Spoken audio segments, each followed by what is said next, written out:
Now that we have introduced the Vision software, the next step is to start by creating a new project.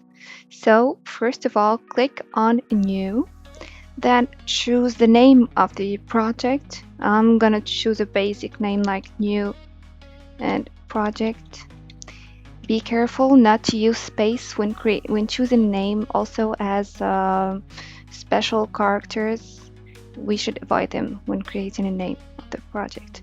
Then we choose the project location and data location. For me, I'm just gonna leave the default data and project location and then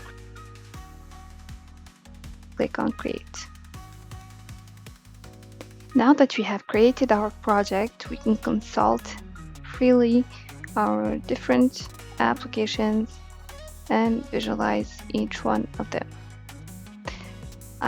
Don't forget, if help is needed, you can consult our documentation or our website or consult us directly. Contact us. Thank you.